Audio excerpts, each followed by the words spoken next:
Hello and welcome to another Lord of the Rings Rise to War video. I am the player who plays as the King Under the Mountain, and today I'm going to be doing something that's a little bit more specific than what we normally do. I'm going to look at certain formations that are starting to appear in the meta, which we've kind of spoken about before. Um, and we theorized about them, and we've seen little snippets of how they interact with other formations and things like that from when the 2.5 update came in. After sort of half a season-ish of fighting, I just wanted to revisit some of them and look at how they looked, to be honest, and how they were doing against sort of the previous meta, the kind of new style of meta with the medium units and things like that, and just kind of talk through those formations a little bit and see perhaps where Saruman sits in all this as well. And just kind of actually finally give an opinion. I know I don't do tier lists, and probably finally give an opinion, or at least show some analytics into how that kind of works and sort of the general theme, I think, behind how that goes. The first one that I am going to look at is a single DD formation. And it is Porky's, and thanks to Porky for sending me a few battle reports that we're going to go through. I mentioned this in a previous video about how he'd been shredding stuff with this formation, and he does draw a lot, but he doesn't lose a great deal of troops, and I've seen him beat some seriously whaled formations as well, so more so than the one that I'm currently running, which is 2DDs. So this is a 3 support formation, so we'll just kind of talk through the general gist. So we'll show you his gear to start with, and he's basically using Gil as a tank. The theory behind these skills are that you are now modifying this by command, so you're still dealing a little bit of damage from this formation. 5 points in here allows you to get the command, which the command is stupid at 708. He's taking advantage of the elf defense, and that makes his bow knights with the command effect modifying it pretty tanky, to be honest, on the other formations, while still keeping a serious amount of defense on his cataphracts. This is the key skill really for Gil-galad still, and key skill in this formation. So for the first 2 rounds, alpha units in three allied formations have a 60% chance to evade. It goes up to 70% at level 10, and you get plus 15 defense. Now a lot of the time this will stretch into round 3 as well, which makes it pretty important because he's so slow. You'll notice there is an agility piece on here, which you ideally probably wouldn't have if you asked him about it, but I think it's more of just the refines in the gear. And then he's got the guaranteed stun every 2 rounds from Icicle. So a Respect 13 Gil is pretty much, accessible to a population, I think, at this stage. Or people will have a lot of Zenith Gils that they had from before that they hadn't been using. I'm not a massive Gil-galad fan. I think that's pretty obvious to sort of tell people.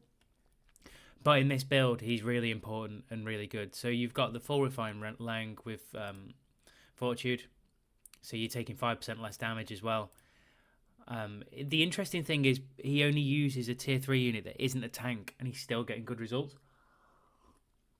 A lot of people have tried this build, or at least try Gil with Swans, which I don't think is his best way of doing it, and I've gone into that before. Trolls seems okay, but Swans is a problem, particularly if you run into Shadow.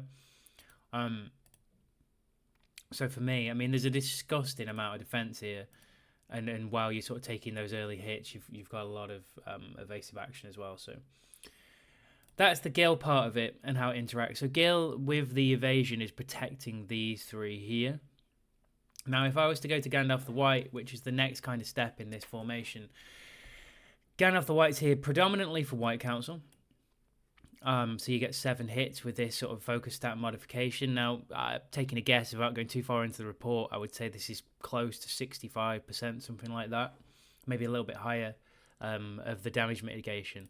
And the skill itself, because of the way this works with the Bow Knights, is that you take less hits on your 3 people with Bow Knights. And that protects White Council for longer. So if you're running into a formation, for example, with a Bjorn or a decent Dane, the round 3 and 4 hits, you're pretty well protected still from White Council across the team. Which allows you to put Gandalf in this more focused build, even though he has got a little bit of command in here as well. And some defense, so he has tanked Gandalf the White out a little bit. He's taking the 10 points in here for the guaranteed stun, He's got 2 points in Wizard just because they're left over. And then, of course, the other key Gandalf the White skill is the White Rider skill, where he's increasing the damage to those sort of free formations for 4 rounds. So, yes, it's support, but realistically, Gil is doing the hard tanking. This is just here for the skills that it's got. Then you go into Sauron. And again, the key to this formation is the amount of crowd control and the amount of debuff that you can kind of add into this. So he's got a 634 command Sauron, which isn't to be sniffed at again. Arguably the best in-slot item with the Noldor sword, so you've got some focus. Again, another Cask of Submerged, which he's obviously pulled really nicely. Fair play to him. And then he's got a lot of defense gear in here with Divide and Conquer, so every round we're getting a little bit more tanky. I'm not a massive fan of the Divide and Conquer set, if I'm honest. I kind of prefer Fortitude, but in the same way, this is all damage. So in the current meta where Saruman's growing, probably a good idea. And there's a couple of key things here. So we've gone for Gorfar, which I'm not really too sure why he's gone fully into Gorfar, because he doesn't use any focus damage in his formation, apart from Sauron, which he isn't setting up for damage. So might be worth just switching that round to a 5 and 5 kind of thing, or a 5 and 6, so he gets more focus from that maybe, but that's a different thing. Then you've got the main skills for Sauron still are obviously the Deceiver with 3 formations plus 10% damage, so plus that and White Rider, you're getting a lot more damage, so you're almost counteracting your opponent's White Council in effect. Sorry, not White Council, White Rider and White Council a little bit, but just kind of dragging that damage back up. He's got the chance of madness, and then you're getting more damage when the madness kicks in. Probably the key skill in all this, because you are likely to be going up against 2 DDs, is this whole reduction of stats, and then it happening to 4 formations. So it's still the key skill from Sauron. So that there's a lot of debuff, and then from there, don't get me wrong, his gear is fantastic, but from there his Dane is all about the damage. And with now you're not needing sort of a Z6 Dane because of the way the points have been reallocated. His 3 damage skills are full pretty early on. The damage from this is disgusting, and it just allows his Dane to sort of get to work. So this particular report, we're at 149k. If we just go into, he says, the actual battle itself, the amount of reduction that he's getting and the damage received is 290k. So he's hitting for... He's still hit himself a little bit there as well, has he? I think. 186, that's 311. Yeah, and then I think this guy's also hit himself a little bit. Must have done, otherwise it wouldn't even out. So he's got a little bit of healing as well. I'm presuming that will be from Gil and the unique onto these here. So just a look at the gear on this formation.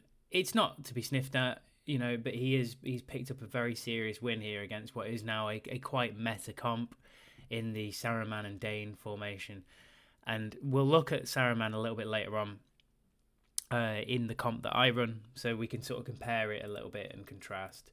So he's got his Dane. Now in this fight, granted, Porky has got the counter system going for him, but he's also running a fairly, I say cheap, it's a cheap tank unit, to say the least.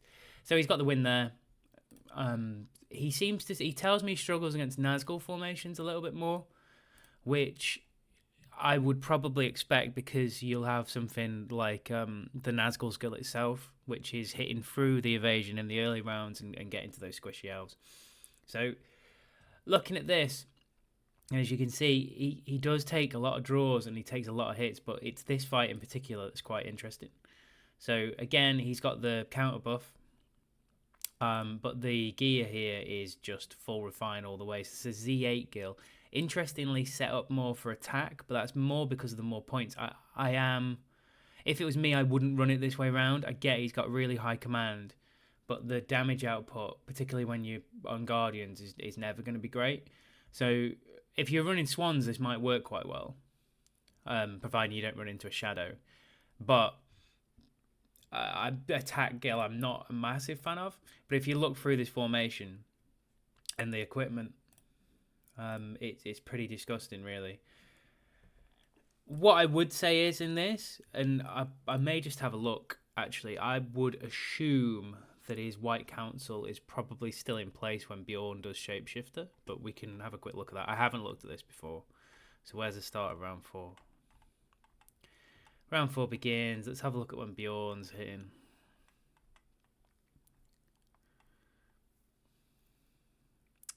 I mean, he even managed to Madness Bjorn and he's resisted it, but there you go. So White Council's still in play. And this is the importance of this formation for the way that Porky's built it with the 3 reductions. And this is how Porky's White Council's really important in those later rounds due to the fact that Gil's got the evasion in place.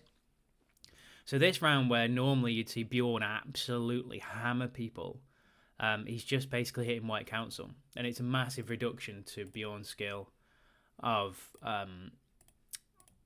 Skin Changer, which is pretty much Bjorn's main skill. I mean, granted, you get some madness from this as well, and I've run into that a lot lately.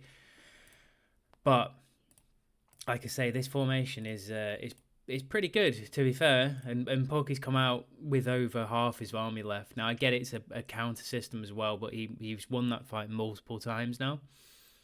And that's where I think it's interesting, because with running Dane and Bjorn versus this formation, your damage output to get rid of White Council isn't happening fast enough due to the evasion.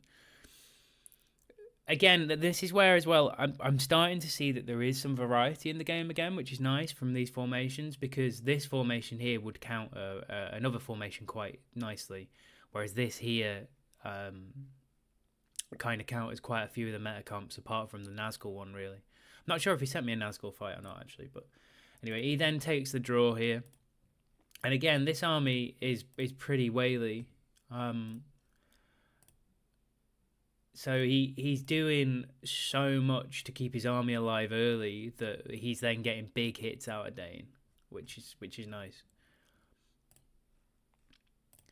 So I think we've got a couple more. Not sure if this is the same one. This is the same one. He obviously got really excited about that one.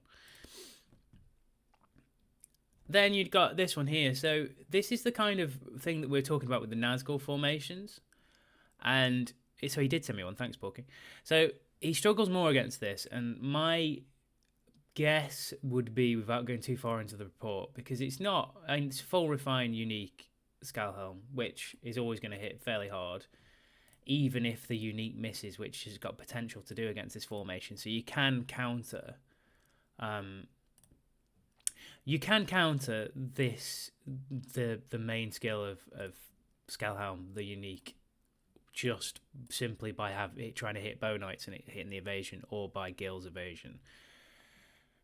So that's quite a low number from Helm. So this formation does counter Skal, but in the same way it doesn't counter the Nazgul skill, which is this one here. So this hit's guaranteed in this comp, which is quite interesting. The other side of it is now here, Shadow's kind of gone a little bit berserk on him. And that is purely on the amount of hits that he can get. What would be interesting, actually, I will probably have a quick look and see if he hits in this early round, if Shadow hits Gil-galad, potentially. Because Gil with Swans is a real problem, because it causes you an issue when a Shadow hits, because the splash hits the rest of your team guaranteed, so you lose some of your White Council stacks, it just goes straight through the evasion. But the Shadow, so he hits Dane. Where's the other attack from the Shadow?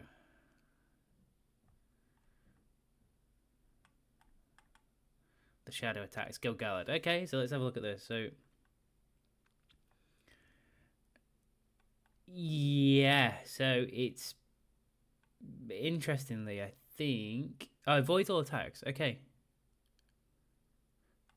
right. So it is just related to Swans. So that's quite interesting. So in a way, a Kata is actually better than a Swan Knight on Gil in this regard against the Shadow comp. But as you can see, considering the other fight and the sort of level of gear, this has hurt him a lot more.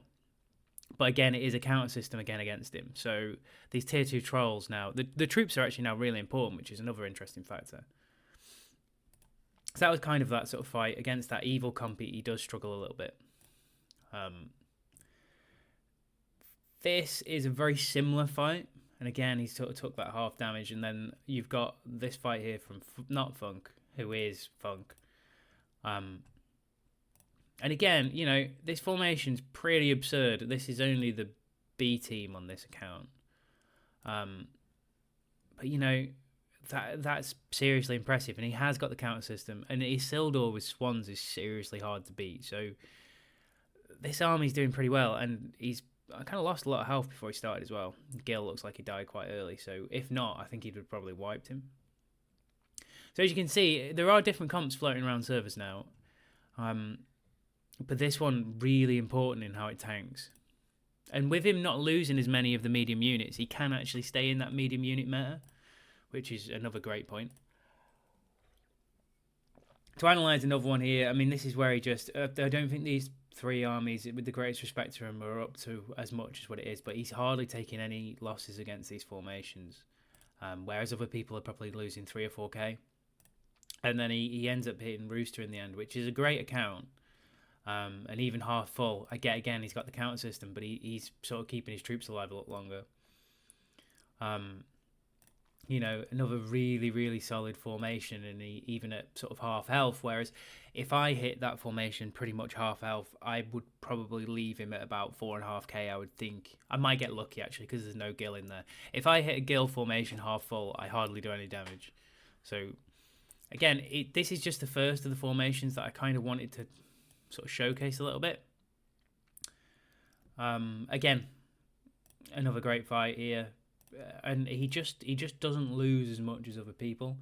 Now the interesting thing about this is, again, and this is I think where this formation has its slight flaw, is Saruman is another person who hits multiple times in a round, so you are able to get through that White Council via the evade a little bit more often, because Gil's defense is only 70% evasion, so some of the hits will still get through. So the more hits you can get in, the more you can sort of set this fight up and get to those squishy elves a little bit more. Again, he's got the counter system here, but I would suspect that's why he's done not as well against this formation. So for me, the counter to this is probably genuinely a Shadow and a Saruman build with these two.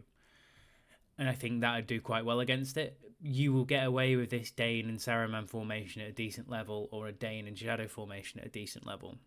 But I don't think you'll ever wipe it because of that. All it really does is allows his Dane to do a disgusting amount of damage, which, you know, allows the max potential. So thanks, Porky, for that. Really appreciate that. And then if I just go into down here somewhere, here we go. So if I just go into this chat here, the content one. So this is my fights for the last few days. I run obviously a different version of, but I wanted to show this fight because it's again another interesting fight, to be honest. So I run at the moment Dane, Saruman, Gandalf the White, and Sauron, and I've been toying with. I've had to use smalls on at least one of them to keep into the troops. I'll be honest, the medium troop meta, if you fight a lot, is very hard to stay in. So sustainably, I had to put at least one line of Guardians in to make my formation work to a degree. I've been okay because I didn't do much fighting yesterday, so I've got a few reports at the end where I'm now looking at 3 lots of Rams, for example. I'd like to train some more Catters, but with me having the Dwarf settlement, it probably makes more sense for me to just keep chucking out Rams. So the theory behind this formation, again, you're using these two guys the same effect, but I haven't got the evasion, so I'm hoping that I get enough damage early on from these two guys, particularly from Saruman. So my Saruman gear is pretty good now, to be honest. I've got a little bit of command just to keep him alive a little bit longer. When he gets up to level 50, he will be able to fill this tree, which is the new one, which has sort of changed Saruman into the meta. And this are the first 5 rounds that you're chucking out a pretty decent amount of damage, to be perfectly honest. His other 2 damage skills are still great, and it's allowed him to compete at that top level of damage. I've been kind of getting anywhere between 100 and 135, 140 in some fights with him. It's hard for him to get above that because Dane tends to hit hard. But what he allows Dane to do, it's the same theory as the Shadow. So I've kind of either had Saruman or the Shadow in this spot here. And it's the same principle, that the amount of hits that they do allows you to get through White Council faster and allows Dane to get into his work. So it's quite nice. Now, what I wanted to show this for variety was these three are your pretty standard issue people. And this guy's actually quite cool. He was doing a server update for a while every day with some analytics, which was really cool. But what I wanted to really show was how he uses King of Men. And okay, it's a Z1 King of Men, and it is set up for command and pretty much defense really across the board. So he has still got the damage skill in there, but he takes the heal. He uses the unique to get some extra damage, and he's got some extra attack rolls on here, which he's probably a little bit gutted about. I suspect he'd probably rather have unit defense than command. And he uses the King of Men skill just to take down the amount of damage that you get.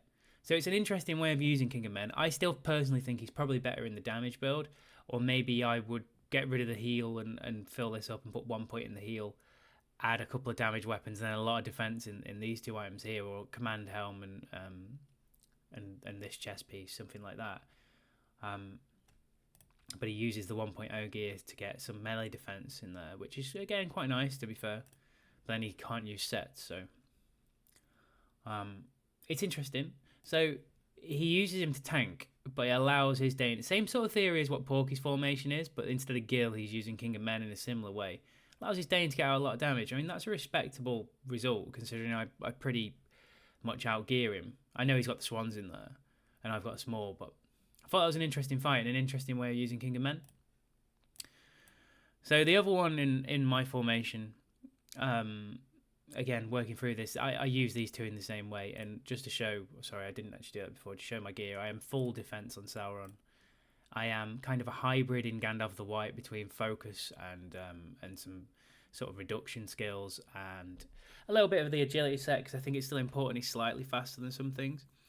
But yeah, I'm using the command and unit defense really to just make him tank. I don't do a great deal of damage with my Gandalf the White ever, so he's more of a tank to be honest. So that's those two's gear. Now this is another fight whereby this guy's a pretty good player. Using the Shire ponies on Dane, I feel like I see Shire ponies more on Bjorn. And it's this kind of second DD that seems to cause people the which way around they want to do stuff. So in this case, it is a Skullhelm. Now, at this level of investment, sadly, Skullhelm never quite meets the highs that they should. But again, Bree Ride is quite interesting. So I thought this was a good result for me, and it sort of shows the whole 2DD format. I tend to beat Skullhelm formations if it's Skullhelm, Dane, or Shadow and Skullhelm. So I do think this formation's slightly superior. So sort of Skullhelm to me is probably the weaker link in that. Particularly if you're going to compare it to the evasion formations with Gil, where her unique might not even go off properly. So interesting to see the interaction between the two, though. Then we've got my second formation, which I've kind of made this work to a degree. I was actually sieging here because the other day we were trying to take a pass, and we did end up taking it, but alchemists were just dying so fast that we just kind of decided, right, well, let's just try and siege with B teams and send mains in between. So all I do is just swap my gear over. I would like to run Witch King as my main tank in this formation with trolls, just so I get the Stun and Madness immunity, and I'll probably have to put some of this gear across, but I need to figure that out, really, to be honest. Bjorn takes the Dane gear, and Shadow takes a little bit of a mix of, I've got these 3 pieces spare, and then really and truthfully, if I was doing it properly, I can refine into this helmet and make it 5-star, but for the sake of what I was trying to do with Siege, I mean, he's ended up doing 142k. Against an army that's all right, actually. So for a B team, I was okay with this. I just kind of want to show as well, I think Witch King can be quite important, particularly in B teams. I think having someone who strips White Council fast and a genuine damage dealer is a great way to go with 2 tanks personally. But partly because I think it's hard to run 2 formations if you are looking down the route of like Porky's formation, where you're trying to run 3 support and 1 DD, because you just can't get the level of support from commanders. So again, this was sieging again, and decent damage output, which you'd expect because they're both high level comms, but B team's looking quite good now, so I'm quite happy with that. This was a big investment level win for me, and again, it shows this Shadow and Dane formation. So I'm here with Saruman and Dane, which I think is the slightly superior one, even though I've done slightly less damage there, but I am running into swans, so and Shire ponies. But this is a good formation. He's really solid. He goes full focus, scanned off the white. His Sauron's pretty cool. Probably a little bit too much focus in there for me, but then he debuffs more, so it is what it is. But if you're going to try and get Sauron to tank, probably needs slightly different gear. His Dane's always faster than mine. I think this is an interesting way of running your DDs, just so you can try and get the hit beforehand. You might kill someone else's comm early, so they do less damage. I think it's a good thing to do. And then you've got Shadow here looking pretty cool. Again, full kind of physical build, really.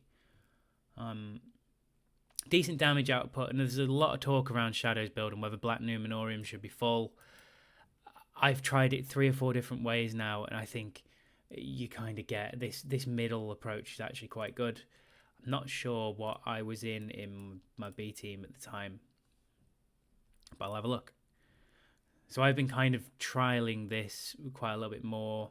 Even though my focus stat's low, I do think you still get quite a lot of damage. So interesting way of going around it. I got absolutely panned in this fight, which I was a little bit gutted about, particularly with the smaller mediums. And this is where, again, the counter of the counter. So, one, I am severely outgeared in this fight. But I do have the counter in troops. So, I'm severely outgeared, like I say. You can look through all that. What I will say about this result is I got 40 odd K of madness damage done to me because Saruman and Dane were both maddened by Beorn in round 4 via his skin changer. So if we just go to the round 4 damage, in a second I'll show you. So there's, like I said, I took a lot of damage there, and that's the 40k. So if I just go to the round 4 sort of overview, the fight was lost there, and this is the benefit of Beorn sometimes. So if you're going to run this kind of Beorn Dane formation where you aren't hitting evasion, because I don't run evasion, round 4 is massive, and it will win you these kind of fights unless this formation stands up to it with a little bit earlier damage, and you don't get maddened, to be honest.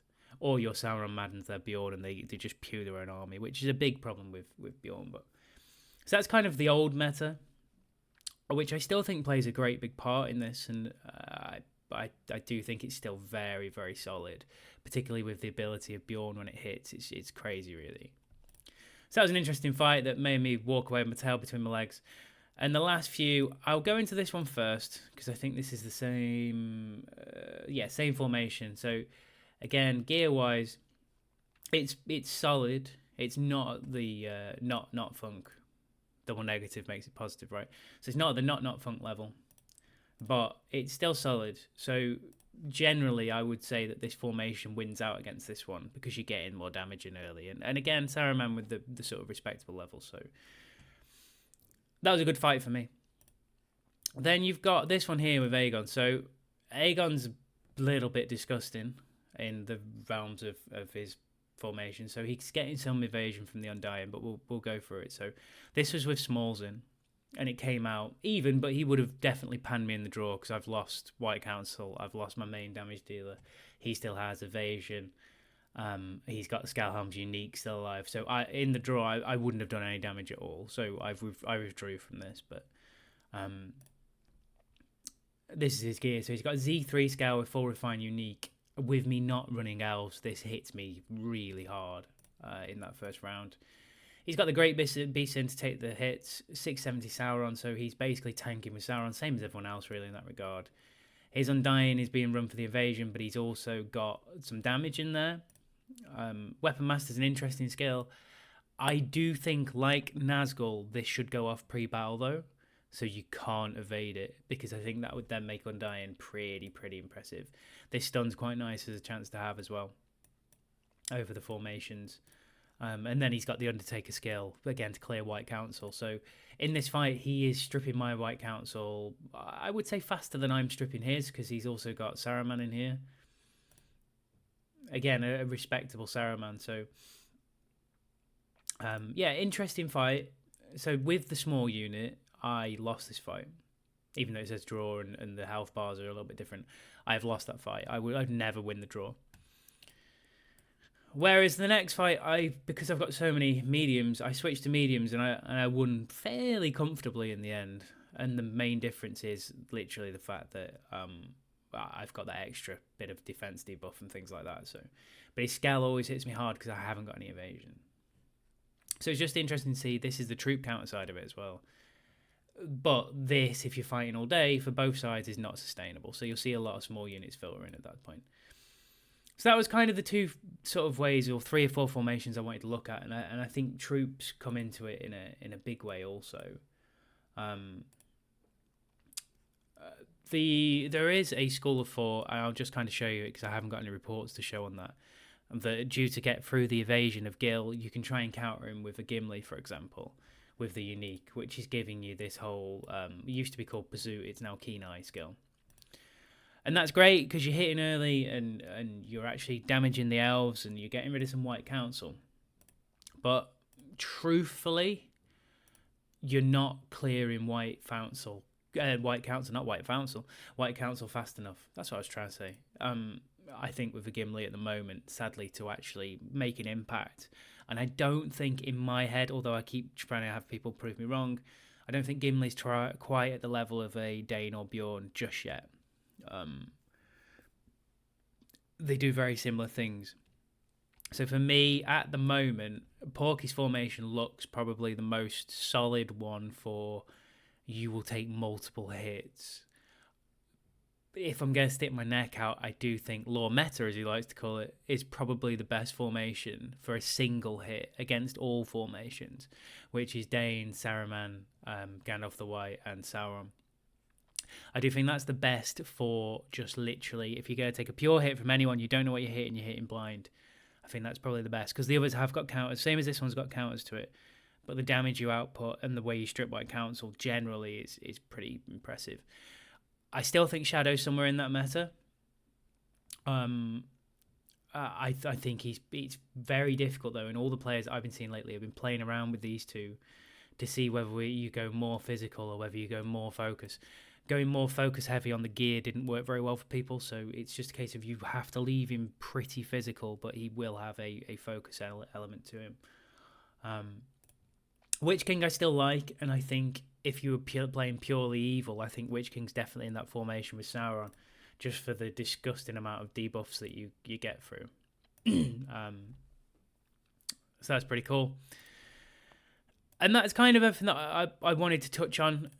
Gandalf the Grey is still pretty good with his unique as well, but you know there's those sort of 3 or 4 formations where people are countering each other, whether it be through evasion, through Undying or Gil, or whether it's through just trying to go purely damage. I haven't got too many reports on it yet, but I will at some stage be looking at 3 damage dealers because I've seen some reports in the past where people with slightly lower gear levels have been doing really well by putting 3 damage dealers in and almost kamikazeing. So they're basically saying, I know I'm probably going to lose this fight, but my 3 DDs will hopefully hit you hard enough that it weakens you enough. Whereas if they'd have run 1 or 2 DDs against someone who's got a higher gear level, they wouldn't hit as hard. So that's way too much elf time for Gil there. So that was kind of where I'm at with these things. I think it's interesting to carry on doing and keep sort of working it out more than anything. And we'll see. We'll see sort of what comes out to be the actual meta over a period of time. But for now, I just kind of wanted to showcase those few formations and say, I know people have said there's no counter system in the game, but actually one is developing, whether it be through units or slight tweaks to formations, and the way people are running their commanders. You know, even in that, you saw there was an attack version of Gil and a defense version of Gil, and one come out substantially better than the other, but it shows that people are trying to do different things with the commanders. I'm going to keep trying to look through that. And what I would probably like to see is I'm going to compare Falgin to Gandalf the Grey, for example, mainly because it fits more with my gear, because I can then switch my command gear completely to Witch King, and I can just put my focus gear straight on Gandalf the Grey. But I do like Falgin as a tank, so then it might come down to, do I run Witch King or Falcon? But then I like Witch King's debuff. So depending on what you're trying to put in your formation, there's a lot of different things. We've seen some Legolas's running around in the Z levels, and they've been doing okay, around about 100k damage, but I wouldn't necessarily say, yeah, he's at that top level. Frodo's still doing well as a tank, but I just wanted to kind of showcase those sort of top level fights today, and kind of say there is some variety in the game, and obviously test things out, because it's important to do so. And on that, that's pretty much this for this video. I will promise to do a live soon. I was going to do one today, but I've just got some things on, which means I can't really. Might be able to get on this afternoon for an hour, but I've got some stuff to do first. But if in doubt, as always, follow your nose.